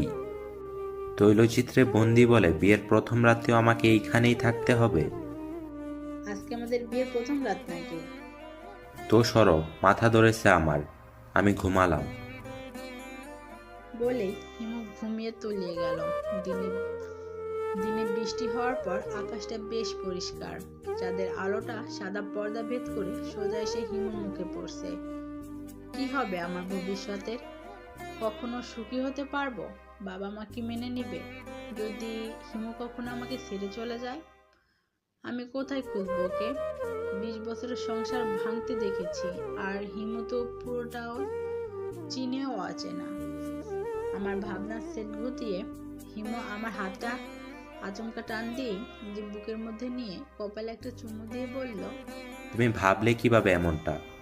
সব সম্ভব হবে যদি তুমি পাশে থাকো। বিয়ে যখন করেছি 7 জন্ম একসাথে থাকবো। অবশ্য 7 জন্ম বলে কিছু হয় না, তবু কথা দিতে পারি সারা জীবনের জন্য পাশে থাকবো। আমি অবাক হয়ে তাকিয়ে আছি হিমুর দিকে। কি অসাধারণ সুগন্ধ আসছে। সুগন্ধটা নাকে যেতেই আমি গভীর ঘুমে তলিয়ে গেলাম। কি অপূর্ব সে অনুভূতি, কখনো ভোলার নয়। সকালে ঘুম থেকে উঠে দেখি হিমু পাশে নেই। একটা ঝটকা খেতেই চলচ্চিত্রের দিকে তাকিয়ে দেখি হিমু স্টাইল নিয়ে দাঁড়িয়ে আছে, ঠোঁটে বাঁকা হাসি ঝুলিয়ে একটা চোখ মেরে দিল। একটু পর দরজা ঠেলে বাবা রুমে ঢুকেই বলল, মাই ডিয়ার ওয়াটার, কি অবস্থা এখন তোমরা বলো তো? আমি বললাম, বাবা আমার কি হয়েছে? আমার কিছু মনে পড়ছে না কেন বাবা? বাবা বলল, কোনো সমস্যা নেই আম্মুটা, তোমার মা নাস্তা নিয়ে আসছে, যাও যাও ফ্রেশ হয়ে নাও, তাড়াতাড়ি ওঠো। আমি মাথা নাড়িয়ে ওয়াশরুমে গেলাম। রুমে আসতেই দেখি বাবা সন্দেহান চোখে খুঁটিয়ে খুঁটিয়ে দেখছে। আমি জিজ্ঞেস করতেই বলল, রুম থেকে এত সুন্দর সুগন্ধ আসছে কেন রে? নতুন পারফিউম কিনলি নাকি? আমি বললাম, কই না তো বাবা। আমাদের কথার মাঝে মা আসলেন নাস্তা নিয়ে। আমি মাকে দেখে চুপ করে গেলাম। মা নাস্তা দিয়ে বাবাকে নিয়ে বেরিয়ে যেতে যেতে বললেন, আমার মনেই হচ্ছে তুমি কোনো ছেলের সাথে গিয়েছিলে। যা হোক, কাল তোমার রুম থেকেও আমি আওয়াজ পেয়েছি কথার। যাই যা করো না কেন, আগামী সপ্তাহে শাহেদের সাথে তোমার বিয়ে। ফের পালানোর চেষ্টা করলে এর ফল ভালো হবে না। তখন ভুলে যাব তুমি আমার মেয়ে। বলে বাবাকে টানতে টানতে বেরিয়ে গেলেন। আমি ফুস করে দীর্ঘশ্বাস ফেলে বিছানায় বসে পড়লাম। হিমু চলচ্চিত্র থেকে বের হয়ে হাতা ফোল্ড করতে করতে এসে বলল, আচ্ছা, আমার শাশুড়ি এমন কেন? কোথায় ভেবেছিলাম শাশুড়ি হবে মিষ্টি, আর এখন দেখছি পুরাই ঝাল। না, ঠিক ঝাল নয়, টক। হ্যাঁ, টক। না, এই শাশুড়ি মাকে তো টাইট দিতে হবে দেখছি। বাড়িতে বিয়ের তোড়জোড় চলছে, মানা চলে এসেছে। কি করব কিছুই বুঝতে পারছি না। হিমুর দিকে তাকালেই হিমু মুখ ভেঙচি কেটে অন্যদিকে তাকিয়ে থাকে। মায়ের ভয়ে কিছু বলতেও পারছি না। তাও শেষমেশ বাবাকে রাজি করিয়ে বললাম, বিয়ের আগে এই শেষবার একটু ঘুরে আসি। কোথাও যাব না, চাইলে তোমরা আমার সাথে যেতে পারো। বাবা মায়ের থেকে পারমিশন আনলো ঠিকই, কিন্তু বকাঝকা খাওয়ার পর মা আমার সাথে কথা বলছে না। তার ধারণা আমি অপরাধ করেছি, ভয়ঙ্কর অপরাধ। বিয়ের 6 দিন আগে শিক্ষা সফরে যাচ্ছি। শিক্ষা সফরে যাওয়ার মূল কারণ হচ্ছে হিমুর সাথে আলাদা কথা বলা। বাসায় কথা বলতে গেলেই আম্মু টের পেয়ে যায়, কিন্তু হিমু সাফ জানিয়ে দিয়েছে সে যাবে না। তার তলচিত্র যেন রুমেই রেখে যাওয়া হয়। ওর কথা না শুনে আমি তলচিত্রটা ব্যাগে পুরে নিলাম। বাসের লাস্ট দুটো সিট খালি, আমি সেখানে গিয়েই বসেছি। তলচিত্র থেকে হিমু বেরিয়ে আমার পাশের সিটেই বসলো। হিমুকে আমি ছাড়া আর কেউ দেখতে পাচ্ছে না। ব্যাগ থেকে হেডফোনটা বের করে মোবাইলের সাথে কানেক্ট করে শুধুই কানে গুঁজে দিলাম, যাতে সবাই বুঝতে পারে আমি ফোনে কথা বলছি। আমি হিমুর কাঁধে মাথা রেখে শুয়ে আছি, সবাই সবার মতো ব্যস্ত। আমি হিমুকে জিজ্ঞেস করলাম, আচ্ছা আপনি কি কিছুই করবেন না বলুন? হিমু কোনো উত্তর দিল না, উদাস হয়ে বাসের জানালা দিয়ে বাইরে তাকিয়ে রইল। আমি আবার জিজ্ঞেস করতেই হিমু জবাব দিল, আমি তোমাকে নিয়ে এখনো পালিয়ে যেতে পারি, তুমি রাজি না থাকলেও নিয়ে যেতে পারি, কিন্তু আমি তা করব না। আমি চাই তোমার বাবা মা আমাদের সম্পর্কটা মেনে নিক। আমি ব্যাগ থেকে ফোনটা বের করে বাবাকে কল করি। রিং হতেই ফট করে রিসিভ করলো। মনে হচ্ছে ফোন নিয়েই বসেছিল আমার কলের অপেক্ষায়। হ্যাঁ বাবা, আমি একটা ছেলেকে ভালোবাসি এবং তাকেই বিয়ে করতে চাই। যদি তোমরা রাজি না থাকো তাহলে আমি এই ট্যুর থেকেই পালিয়ে যাব। ছেলেটা কে? চিনবে না তোমরা? বাড়ি কোথায়? আছে, সবই আছে, তোমরা রাজি কিনা বলো। আচ্ছা আয়, আমরা দেখছি। পাশ থেকে মা বলে উঠলো, এই তোমার মেয়ে যদি আবার কোনো ঝামেলা বাঁধে তাহলে কিন্তু তার দায়ভার আমি নিতে পারবো না। শাহেদের সাথে বিয়ে ঠিক, আর ওর সাথেই বিয়ে হবে। বাবা একটা ধমক দিয়ে বলল, একটু চুপ থাকতে পারো তুমি? বিয়েটা তুমি করছো না, করছে আমার মেয়ে। আমার মেয়েরটা আমি বুঝে নিব। অপর পাশ থেকে আর কোনো সারা শব্দ পাওয়া গেল না। টুট টুট টুট শব্দ করে কলটা কেটে গেল। ফুস করে একটা দীর্ঘশ্বাস ফেলে স্যারকে বললাম বাস থামিয়ে দিতে। স্যারকে বললাম আমি অসুস্থ, বাসায় চলে যাব। স্যার আমাকে নামিয়ে দিয়ে বাবাকে কল করে জানালেন আমি বাসায় ফিরছি। দুপুর 1:30টা নাগাদ ক্লান্ত হয়ে বাসায় ফিরলাম। বাড়িতে পা রাখতেই মা চিল্লাচিল্লি শুরু করে দিল। কি রে নবাবের বেটি, সারা জীবন খাইয়ে পড়িয়ে এই দিন দেখার জন্য তোকে বড় করেছি, দিলি তো মান সম্মানের 12টা বাজিয়ে। তোর বাবাকে পই পই করে বলেছিলাম মেয়েকে এখানে দেখো না, মেয়ে নষ্ট হয়ে যাবে। কে শোনে কার কথা? এবার বোঝো ঠেলা। তো কে সে যে তোমাকে প্রেমের জেলে ফাঁসিয়েছে? আমি মায়ের কথাটা সম্পূর্ণ উপেক্ষা করে ভারী মাথা টেনে বিছানায় গায়ে দিলাম। আসার পথে রাস্তায় বার কয়েক বমি করেছি, হিমুকে তখনও পাইনি। হঠাৎ করে কোথায় উবে গেল বলতে পারছি না। ধুম করেই আবারও পেটে মোচড় দিয়ে উঠলো। ওয়াশরুমে গিয়ে গড়গড় করে বমি করে দিলাম। ওয়াশরুম থেকে বের হয়ে দেখি মা সন্দিহান চোখে তাকিয়ে আছেন। আমাকে জিজ্ঞেস করলো, তা কতদিনের সম্পর্ক ছেলেটার সাথে? নিশ্চয়ই 6 মাসের কম নয়, না হলে এত তাড়াতাড়ি বাচ্চা? আমি মায়ের মুখে এমন কথা শুনে পাথরের মতো দাঁড়িয়ে রইলাম। নিজের মেয়েকে এমন ধরনের কথা বলতে কি একটু বুক কাঁপলো না? ছি। বাবার ডাক শুনতেই মা তড়িঘড়ি করে বেরিয়ে গেল রুম থেকে। আমি দরজা দিয়ে উকি দিয়ে দেখি হিমু নিচে বসে আছে, ওর সাথে ওর বাবা মাও আছে। হিমু উসখুস করছে, আমার রুমের দিকে তাকাচ্ছে। তার মানে চান্দু এই জন্যই গায়েব হয়েছিল? মন খারাপের মাঝে ঠোঁটে ভেসে উঠলো একগুচ্ছ হাসি।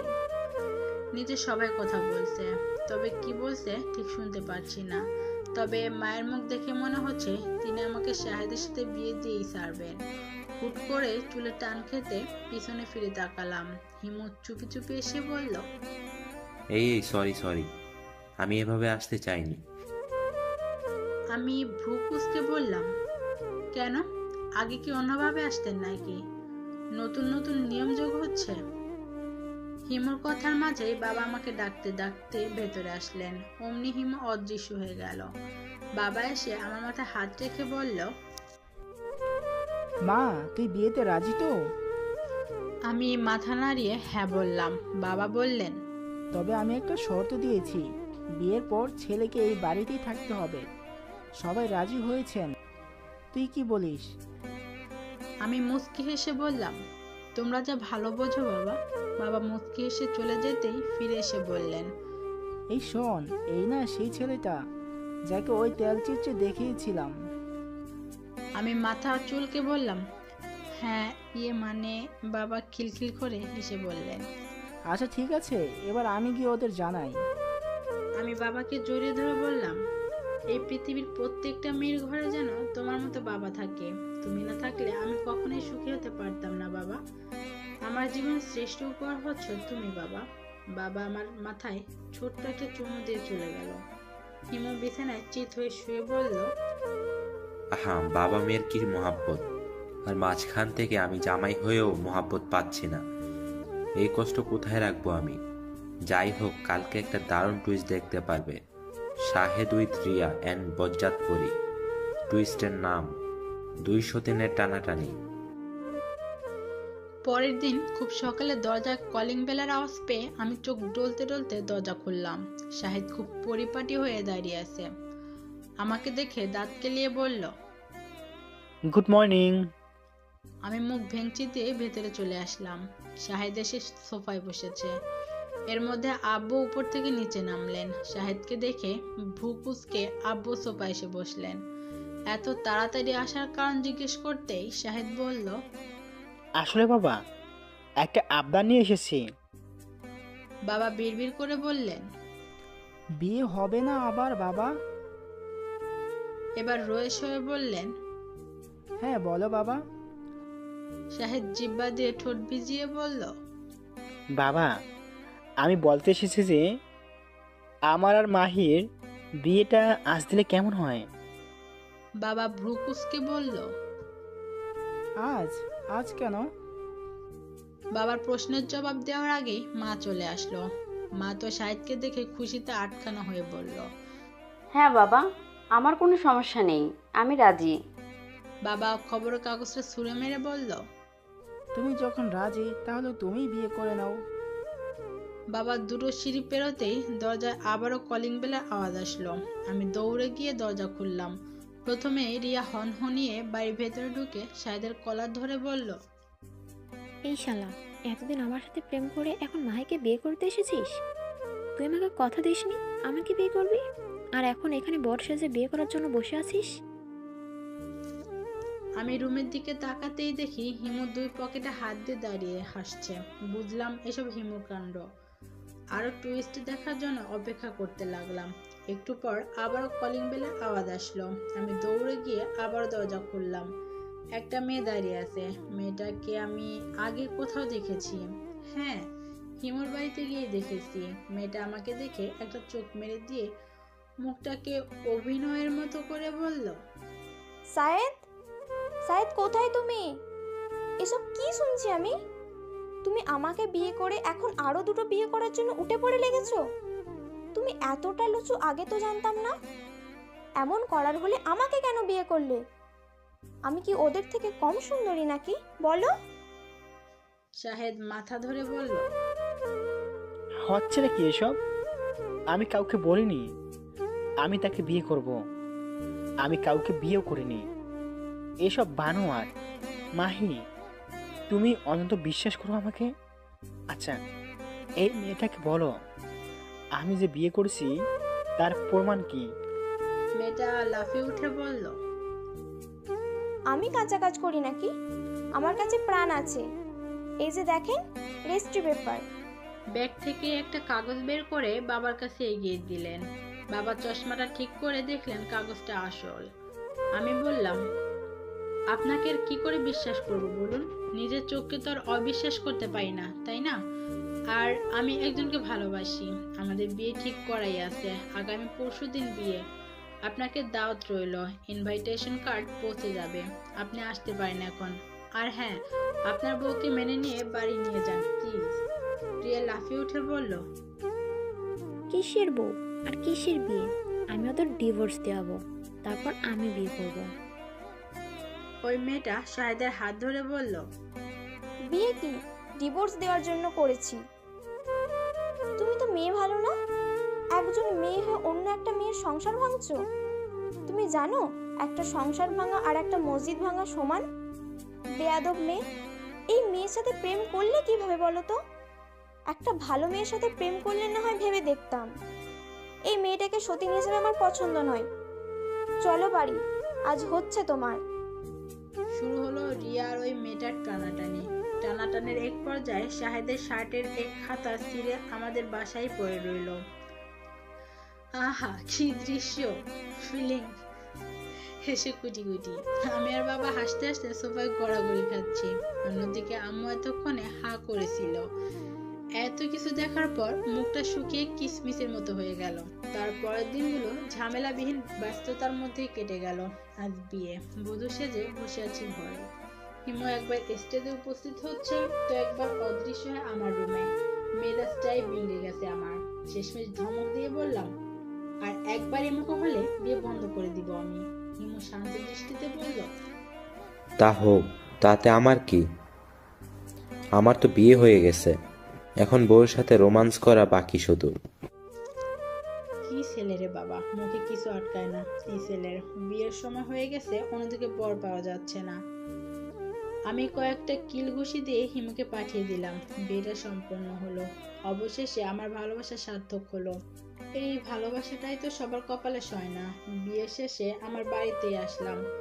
এই পুরো বিয়েতে আমার মা রুম আটকে ঘুমিয়েই ছিলেন। আমার মা বিয়েতে রাজি ছিলেন না।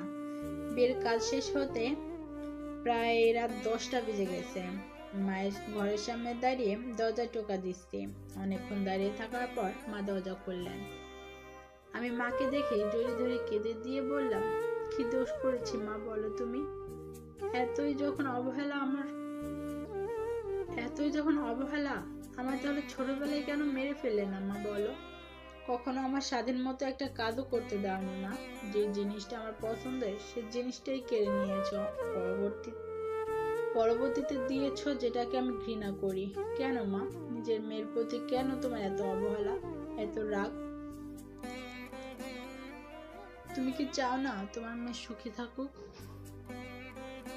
মা আমাকে ছাড়িয়ে বলল, তুই আমার মেয়ে না, তুই তোর বাবার দ্বিতীয় ঘরের মেয়ে। আমি তখন আমেরিকা থাকতাম, তোর বাবা দেশে। এখানে একটা মেয়েকে বিয়েও করেছিল। আমি কিছুই জানতে পারিনি তখন।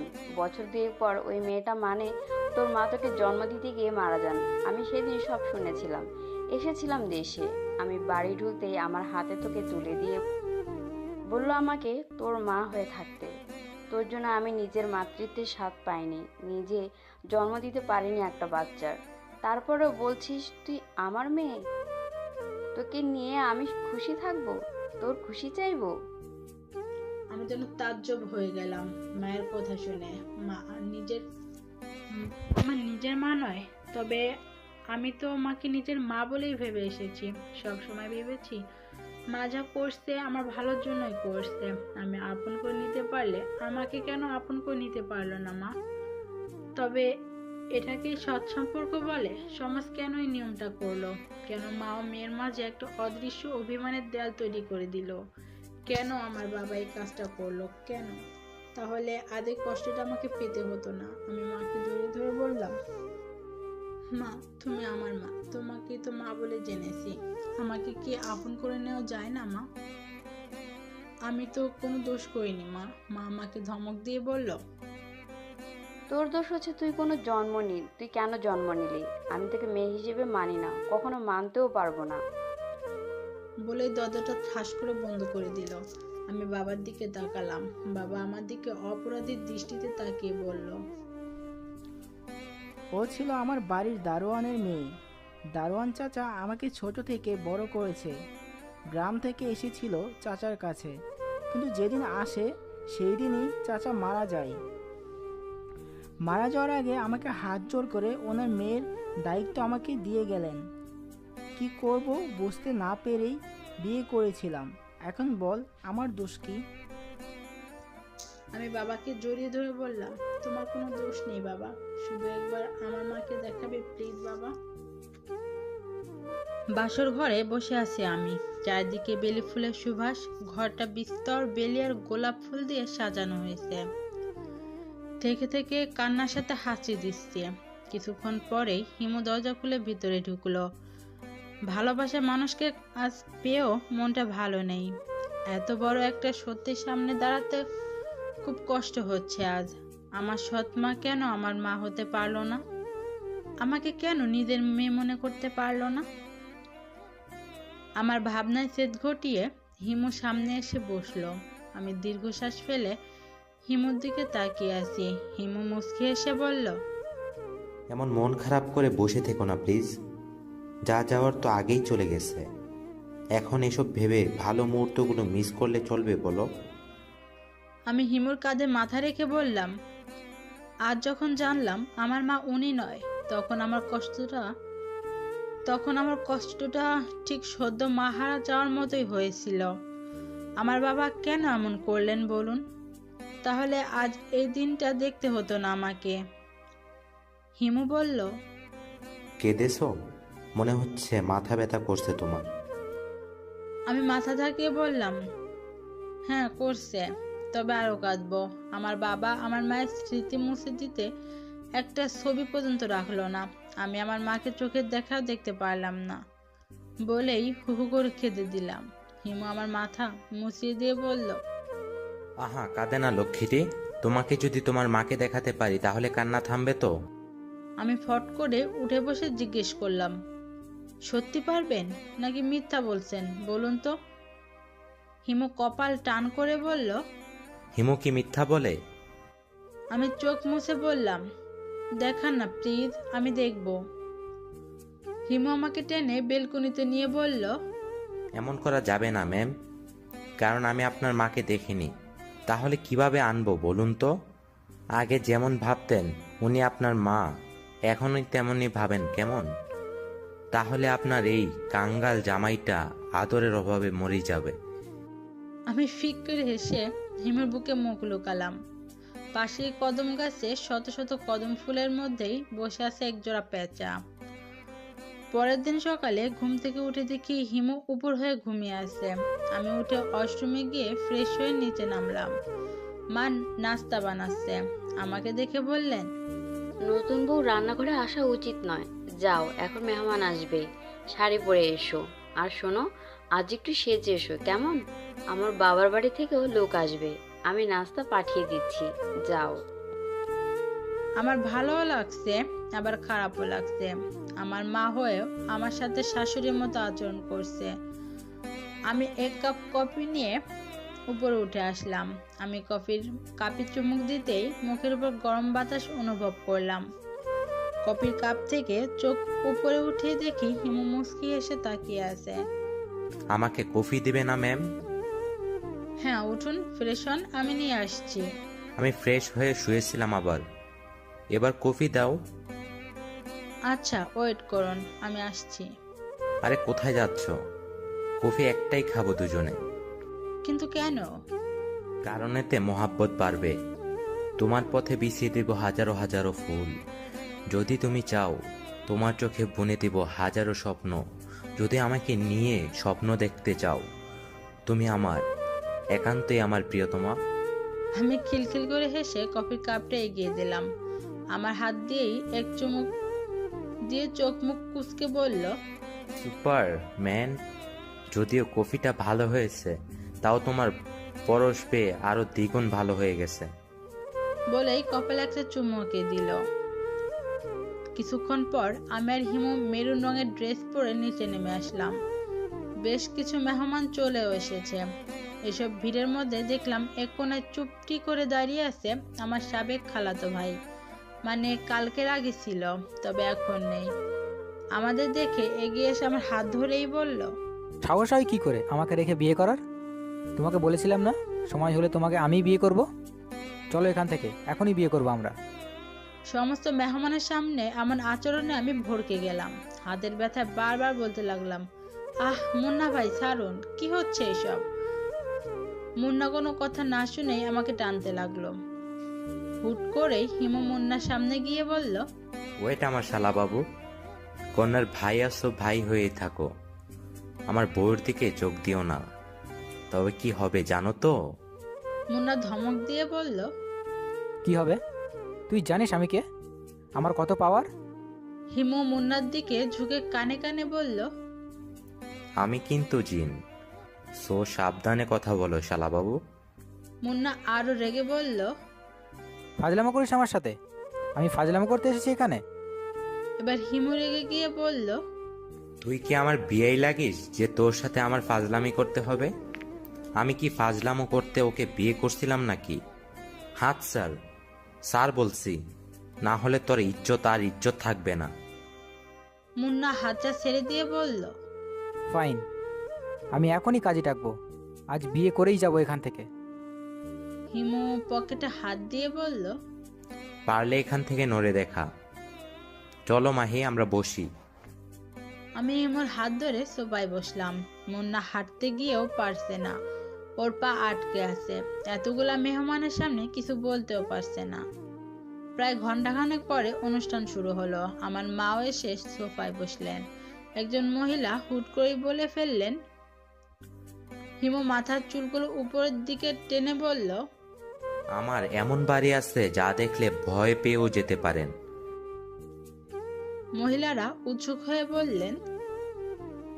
হিমু বেশ আশ করেই বলল। সময় হোক নিয়ে যাব, ততদিন একটু জামাই আদর খাই, কি বলেন? সমস্ত চুলকানিমূলক কথা এড়িয়ে হিমু আমাকে ঘরে নিয়ে আসলো। নিচে এখনো আলোচনা চলেই যাচ্ছে। ঘন্টাখানেক পর মা আমার রুমে এসে কাচুমাচু করতে লাগলেন। আমি মায়ের কাছে গিয়ে বললাম। কি হয়েছে মা, বলো আমাকে, কিছু বলবে? মা জিহ্বা দিয়ে ঠোঁট ভিজিয়ে বলল। আসলে আমি একটা কথা বলবো ভাবছিলাম, কিন্তু বলতে পারছি না। আমি অভয় দিয়ে বললাম। বলো মা, কি বলবে? মা বললেন। আসলে এভাবে অন্য বাড়ির মহিলারা আমাকে কথা শোনাবে এটা আমি চাই না। কখনো কারো কথার ধার ধারিনি, আর এখন শুনতে হচ্ছে এসব। তোরা চলে যা এখান থেকে। তোর বর আছে, শ্বশুর বাড়ি আছে, সেখানে গিয়ে থাক। আমরা কাল পরশু আমেরিকা চলে যাব। তোদের জন্য আমার বাইরে বের হওয়া বন্ধ হয়ে যাচ্ছে। আর এখানে আসিস না কখনো। বলেই হনহনিয়ে চলে গেলেন।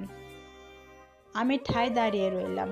নিজেকে তো পর করেই নিল, এখন আমার বাবার থেকেও আমাকে দূরে সরিয়ে দিল। আমার চোখ ফেটে কান্না আসছে।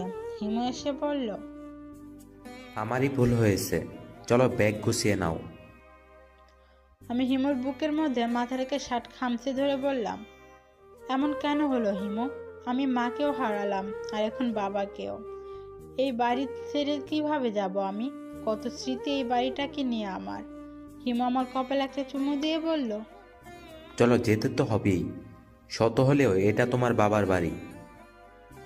আমি চোখ মুছে ব্যাগ গোছাতে আরম্ভ করলাম। আজ আমার বাবার ভুলের জন্য এত কিছু হলো। মিনিট 30-এর পর আমি আর হিমু ব্যাগ নিয়ে রুম থেকে বের হলাম। বাবা সোফায় বসেছিলেন। আমাদের চলে যাওয়ার বিষয়ে তিনি কিছুই জানেন না। আমাদের হাতে ব্যাগ দেখে বাবার চশমা টেনে ঠিক করে বললেন। কোথায় যাচ্ছ তোমরা? আমি কোনো কথা বলছি না। হিমু আমার মায়ের দিকে একবার তাকিয়ে বললেন। বাবা, আপনার মেয়ে তার শ্বশুর বাড়ি যাচ্ছে, দোয়া করে দিন। বাবা বসা থেকে উঠে দাঁড়িয়ে বলল। কিন্তু কেন? বিয়ের সময় শর্ত ছিল আমার মেয়ে আমার বাড়িই থাকবে। হিমু পকেটে হাত দিয়ে বলল। সেটা নিঃসন্দেহে ঠিক, কিন্তু সত্যটা যদি আপনার বাড়ির কেউ ভঙ্গ করে তাহলে আমার আর কি করার? বাবা ভ্রুকুচকে বলল। কে কে কি করেছে বলো আমাকে। বাবা উত্তেজিত হতেই হিমু বাবাকে থামিয়ে দিয়ে বলল। বাবা বসুন, এখনো অনেক কিছু জানা বাকি আছে। এখন না জানিয়ে পারছি না, নয়তো আপনাকে ঠকানো হবে। যদিও একটু ঠকিয়েছি। বাবা আরো অবাক হয়ে বললেন। কি বলছো এসব? হিমু নিজেও সোফায় বসে বলল। বাবা, আমি মানুষ নই, আমি একজন জিন। আরে ভয় পাবেন না, শুনুন আগে। আমি কিছুই করব না এমন। আপনার মেয়েও জানে, বিয়ের অনেক আগে থেকেই জানে। আমি প্রায় বছর 2 আগে পৃথিবীতে এসে আপনার মেয়েকে পছন্দ করি, যার ফলে আমাকে শাস্তি হিসেবে পৃথিবীতে একটা তৈলচিত্রের মধ্যে বন্দি করে পৃথিবীতে পাঠিয়ে দেওয়া হয়। ভাগ্যক্রমে আপনার মেয়ের সাথে আবার দেখা হয়ে যায়, কিন্তু আমি এখন পুরোপুরি মুক্ত। আপনার মেয়ে রাজি ছিল, আপনি রাজি না থাকলেও আপনার মেয়েকে নিয়ে যেতে পারতাম, কিন্তু আপনার পারমিশন ছাড়া কিছুই করিনি। আমি খারাপ জিন না, আপনার মেয়েকে সুখে রাখবো, ভয় পাবেন না। আমরাও মানুষের মতোই, শুধু কিছু শক্তি আছে, এটাই পার্থক্য। এবার বলুন, আপনার কোনো আপত্তি আছে? বাবা চুপচাপ বসে আছে, কিছুই বলতে পারছে না। হয়তো এখন নিশ্চয়ই ভাবছে, শেষমেশে দেখে শুনে একটা জিনের সাথে বিয়ে দিলাম মেয়েটাকে। বাবা ভাবনা থেকে বেরিয়ে বলল, আমি কখনোই ভাবিনি এরকম ভাবে একটা জিনের সাথে আমার মেয়ের বিয়েটা হবে। তবে চলে যাচ্ছ, যাও, আমার মেয়েটাকে খুশি রেখো। তোমার কাছে আমার একটাই অনুরোধ। হিমু মুচকি হেসে উঠে দাঁড়ালো। মা ভয়ে রীতিমতো কাঁপছে, হয়তো ভয় পাচ্ছে এই ভেবে যে এতদিনের অপমানের শোধ আমি নেই কিনা। বাবাকে বিদায় জানিয়ে বেরিয়ে পড়ি। সবগুলো স্মৃতি হিসেবে ফেলে বেরিয়ে পড়ি মানুষের থেকে আলাদা এক শহরে। মানুষের প্রতি ঘৃণা ধরে গেছে আমার। নিজের মান সম্মানের জন্য নিজের মেয়েকে এমনভাবে তাড়িয়ে দিল। নিজের তো আর মেয়ে নয়। তাও তো ঠিক, বাবার জন্য মনটা কেমন যেন করছে। বছর তিনেক পর আবারও পা রাখলাম মানুষের শহরে। সেই চিরচেনা পথ, চিরচেনা মাটির গন্ধ। হাসপাতালে বেডে শুয়ে আছি। ডাক্তার বেশ কয়েকবার এসে দেখে গেছে। একটু পরে অপারেশন শুরু হবে আর কি। এক কোণে হিমু বসে আছে, চোখ দুটো অসম্ভব লাল হয়ে আছে।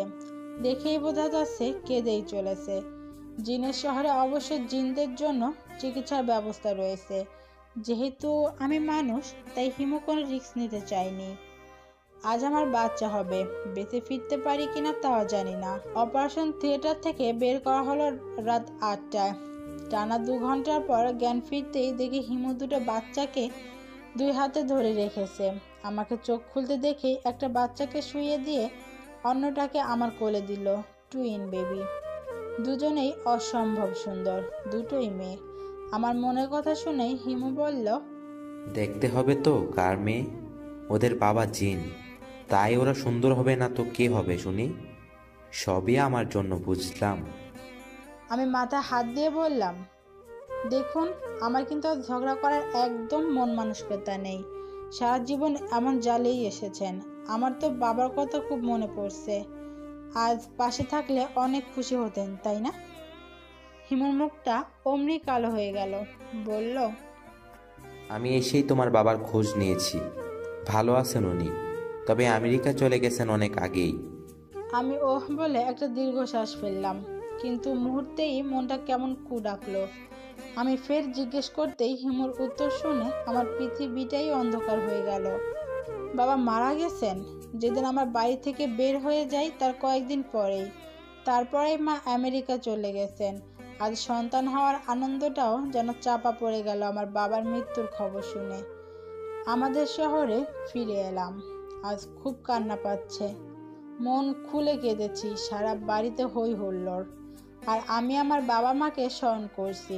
ভালো থাকুক আমার বাবা মা, ভালো থাকুক আমার মায়ের স্থানে বসানো প্রিয় মানুষটি। সারাদিন বাচ্চাদের নিয়ে খেলতে খেলতে এক পর্যায়ে ক্লান্ত হয়ে হিমু বিছানায় চিত হয়ে শুয়ে পড়ল। আর এই বাচ্চারাও হয়েছে বদের হাড্ডি, আমার কোলেই আসে না। সারাক্ষণ বাবা বাবা আর বাবা। আমি হেসে কুটি কুটি হচ্ছি হিমুর অবস্থা দেখে। আমাকে হেঁচকা টান দিয়ে বুকের মধ্যে নিয়ে দাঁতের দাঁত চেপে বলল, খুব হাসি পাচ্ছে না? তোমাকে বিয়ে করে না আমার জীবনটাই শেষ। এই পুচকেগুলো আসার পর এদের ছেড়ে কোথাও যেতেই তো পারছি না। কপাল থেকে বইয়ের কেয়ারটুকু হারিয়ে ফেললাম। আমি হিমুর নাকটা টেনে বললাম, কে বলেছিল আমাকে বিয়ে করতে? হ্যাঁ, এই ম্যামের জন্যই তোলচিত্রের মধ্যে বন্দি ছিলেন আমার তোলচিত্রের জিনটা। আজ আমি পূর্ণ, হিমুর ভালোবাসায় পূর্ণ। তোলচিত্রটাকে 1000 বার ধন্যবাদ দিলেও শেষ হবে না। এই জিনিসটার জন্যই আমি আমার হিমুকে ফিরে পেয়েছি। আজও জানালা দিয়ে চাঁদের ফিনফিনে আলো সে হিমুর মুখে পড়েছে। আর আমি অবাক হয়ে দেখছি আমার জিন জামাইটাকে। ভালো থাকুক ভালোবাসার প্রিয় মানুষগুলো। আল্লাহ হাফেজ।